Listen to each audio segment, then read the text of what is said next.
من سب نبيا من سب نبيا من سب نبيا.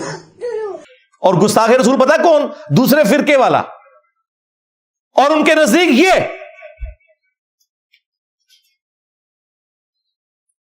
چھوٹے چھوٹے بچے تلواریں اٹھائی ہوئی ہیں لکڑی کی. من سب نبی فقتلوہ، جعلی جھوٹی حدیث. سرکار ضعیف نہیں جھوٹی حدیث جے. وہ بابا خادم رضوی پڑھا گیا انہوں نے پوچھو لکھی کی تھے جے دسو ذرا حوالہ دسو. اینا 6 کتابیں تے آئی کوئی نہیں جے. اتنی امپورٹنٹ حدیث تھی 6 کتابوں میں ہے ہی نہیں، نہ بخاری میں، نہ مسلم میں، نہ ابو داؤد میں، نہ ترمذی میں، نہ نسائی میں، نہ ابن ماجہ میں. دور کی کتاب میں جا کے المعجم الاوسط امام طبرانی کی کتاب میں موجود ہے. اور مجموع الزوائد جو ابن حجر اسقلانی کے استاد ہیں امام ہیثمی، انہوں نے صحیح، ضعیف اور موضوع کے حکم لگائے ہیں. اور یہ بریلویوں نے خود مجموع الزوائد چھاپ دی حدیث کی کتاب. اس میں انہوں نے یہ حدیث لے کر نیچے لکھا ہے کہ یہ روایت درست نہیں ہے. اور امام نسائی کے حوالے سے لکھا کہ امام نسائی اس کے جو مرکزی راوی جس نے اس روایت کو بیان کیا ہے عبید اللہ بن محمد، اس کو کذاب، جھوٹا کہتے تھے. اور ایک کڑی ہوئی حدیث ہے من سب نبی فقتلوہ، کڑی ہوئی حدیث، جھوٹی حدیث. اندازہ کریں. اس پر ترا یہ کہ سنن نبی داؤد میں، سنن نسائی میں موجود ہے کہ حضرت ابو بکر الصدیق رضی اللہ تعالیٰ عنہ کو ایک شخص کے اوپر غصہ آیا تو وہاں ایک دوسرا آدمی بیٹھا تھا. اس نے کہا کہ اے امیر المومنین اجازت دے میں اس کو قتل کر دوں. وہ کوئی خام خواہ ہوتے ہیں نا بعض کھڑپینچی کرنے والے بھی. تو سیدنا ابو بکر نے کہا نہیں یار، مطلب قتل کیوں کر دے گا ایسے؟ تو اس کا میرا اختلاف رائے ہے، قتل کہاں سے بیچ میں آ گیا؟ بعد میں جب یہ خطبہ ختم ہوا تو حضرت ابو بکر اسے سائڈ پہ لے کے گئے اور کہا کہ یہ جو تو نے مجمع میں بات کی کہ میں اسے قتل کر دوں، اگر میں واقعی تجھے کہہ دیتا جھوٹی موٹی بھی کہ مار دے تو نے مار دینا تھا. انہوں نے کہا حضرت میں مار دینا سی. اندازہ کریں. تو پھر سیدنا ابو بکر نے اسے ڈانٹا. انہوں نے کہا کہ رسول اللہ صلی اللہ علیہ وآلہ وسلم کے بعد کسی کے لیے یہ شایع نہیں ہے کہ وہ کسی کو قتل کروائے. یہ صرف نبی کا حق تھا کہ وہ کسی کو وجہ بتائے بغیر بھی حکم فرما سکتے تھے کہ اسے قتل کر دو، کیونکہ انہیں وحی کی تائید حاصل تھی. ان کے بعد کسی کو یہ رائٹ نہیں ہے کہ اسے قتل کیا جائے، خواہ وہ حضرت ابو بکر کے ساتھ بھی کوئی مسئلہ رکھتا ہو. یہ خود حضرت ابو بکر کہہ رہے ہیں. اب مجھے بتائیں یہ جو جعلی اشکان صحابہ بنے ہوئے ہیں ان سے ذرا پوچھیں. حضرت ابو بکر تو خود کہہ رہے ہیں کہ گستاخ کو قتل نہیں کرنا، وہ میرا گستاخ ہو میرے سامنے بیٹھا ہو. تم 1400 سال بعد جو ہے وہ سعودیہ کی فنڈنگ کے اوپر یہ تماشا لگا کے یہاں بیٹھے ہوئے ہو ٹوائلٹس میں شیعہ کافر لکھ کے. اس حدیث کے ساتھ ہی امام ابو داؤد نے اپنے استاد احمد بن حنبل کے کامنٹس لکھے ہیں کہ احمد بن حنبل کہتے ہیں کہ 3 وجوہات کی بنا پہ ہی کسی کو قتل کیا جا سکتا ہے. نمبر 1، کوئی شخص مرتد ہو جائے, اسلام چھوڑ جائے. نمبر 2, شادی شدہ زانی, یعنی وہ بدکاری کر بیٹھا ہے. اور نمبر 3, قتل کے بدلے قتل, یعنی اگر کسی نے ناحق کسی کو قتل کیا اس کے بدلے میں اسے قتل کیا جائے گا. ان کا بس یہ 3 وجوہات ہیں, ان کی بنا پہ آپ قتل کر سکتے ہیں, چوتھی کوئی وجہ نہیں ہے. اور پھر عامر بن حنبل نے ساتھ کہا کہ حضرت ابوبکر کے قول کا مقصد یہی تھا کہ صرف نبی علیہ السلام حکم دے سکتے ہیں ان 3 وجوہات کو چھوڑ کر بھی کسی کے حق میں کہ اسے قتل کر دیا جائے. باقی عام مسلمان خواہ وہ حضرت ابوبکر ہی کیوں نہ ہو 3 موقعوں کے علاوہ کسی کے لیے قتل کا حکم نہیں کر سکتے. اب مجھے بتائیں, انہوں نے جو گستاخ رسول کی سزا نکالی ہے, وہ جو آڈیو لیک ہوئی تھی مفتی تقی عثمانی صاحب کی, وہ بالکل ٹھیک ہوئی تھی. اسی ابو داؤد اور نسائی کے اندر وہ حدیث ہے جو یہ لیے پھرتے ہیں جی 4 لوگوں کو غلاف کعبہ میں بھی پاؤ تو قتل کر دو. وہ 4 لوگوں کو قتل کرنے کا حکم کس نے دیا تھا؟ نبی صلی اللہ علیہ وسلم نے. اور وہ عذاب استحصال کا حصہ تھا جو نبی کا انکار کرنے کے اوپر آتا ہے. وہ یہ نہیں ہے کہ دیوبندی ہے تو قتل کر دو, بریلوی ہے تو چھوڑ دو. ان کے تو قتل کا معیار یہی ہے نا, وہ تو چیز ہی کچھ اور تھی. حدیثیں اٹھاتے ہیں, اس میں خود سے رنگ بھرتے ہیں اور زڑ نکالتے ہیں. اور جی بخاری مسلم میں حدیث ہے, کعب بن اشرف کو قتل کروایا تھا نبی علیہ السلام نے. جی کعب بن اشرف وہ یہودی تھا جو مسلسل مسلمانوں کے ساتھ ظلم کر رہا تھا, اور مسلمانوں کی اور یہودیوں کی ایک کولڈ وار جاری تھی, اس میں ان کے سرغنہ کو نبی علیہ السلام نے قتل کروایا. نہیں, وہ گستاخ رسول تھا, اور گستاخ رسول تو سارے یہودی تھے. عبداللہ ابن ابی رئیس المنافقین, اندر سے یہودی اوپر سے مسلمان, کیا وہ گستاخ رسول نہیں تھا؟ اسے کیوں نہیں قتل کروایا اللہ کے نبی نے؟ لو سامو, الٹا بخاری مسلم میں آتا ہے جنازہ خود پڑھایا, لعاب دہن ڈالا, کرتا مبارک کفن کے لیے دیا. پھر اللہ تعالیٰ نے آیات نازل کی. اللہ تعالیٰ پہلے بھی کر سکتا تھا کہ آپ ان کے لیے 70 دفعہ بھی مغفرت کریں, ہم ان کی توبہ قبول نہیں کریں گے. آندہ آپ نے کسی منافق کی قبر پہ کھڑے نہیں ہونا, نہ اس کے لیے دعا کرنی ہے. لیکن نبی علیہ السلام کی زندگی میں اس کی تکلیف کی وجہ سے تمام صحابہ کو پتہ چل گیا تھا یہ منافق ہے. بخاری میں آتا ہے حضرت عمر نے کئی دفعہ اجازت مانگی کہ یا رسول اللہ اجازت دیں, اس کا گلا کاٹ دوں میں. آپ نے فرمایا چھوڑ دو, لوگ کہیں گے یہ اپنے ساتھیوں کو قتل کرواتا ہے. اس سے بڑا تو کوئی گستاخ رسول نہیں تھا نا. تو دقت نظر سے چیزوں کو دیکھا جاتا ہے بھائی, اس طرح نہیں ہوتا.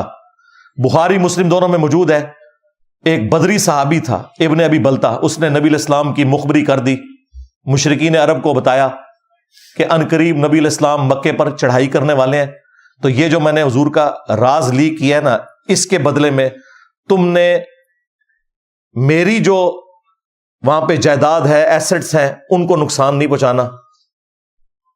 اللہ تعالیٰ نے وحی کے ذریعے بتا دیا. نبی علیہ السلام نے مولا علی کو بھیجا اور کہا کہ فلاں قافلے میں ایک عورت ہے, اس کے پاس وہ خط موجود ہے, وہ اہل مکہ تک نہیں پہنچنا چاہیے. مولا علی پیچھے پہنچ گئے, اس عورت کو پکڑ لیا, تلاشی دلوائی گئی, خط نہیں نکل رہا. سیدنا علی نے کہا کہ مجھے تیرے کپڑے بھی اتروانے پڑے نا, اترواؤں گا, تیرے پاس وہ خط ہے, کیونکہ جس شخص نے مجھے تیری طرف بھیجا ہے نہ وہ جھوٹا ہے اور نہ وہ ہستی جھوٹی ہے جس نے اسے خبر دی ہے, یعنی اللہ اور اس کا رسول جھوٹا نہیں ہو سکتے. پھر اس نے اپنا جوڑا کھولا, اس میں سے وہ خط نکالا. اب وہ خط نبی علیہ السلام کی بارگاہ میں پہنچا. بخاری مسلم کے الفاظ ہیں, حضرت عمر نے کہا یا رسول اللہ اجازت دیں, اس کا گلا کاٹ دوں میں. جس نے نبی کے ساتھ غداری کی, بالکل صحیح فیصلہ کیا حضرت عمر نے. لیکن حضرت عمر کا تعلق ٹی ایل پی سے نہیں تھا, اجازت لی.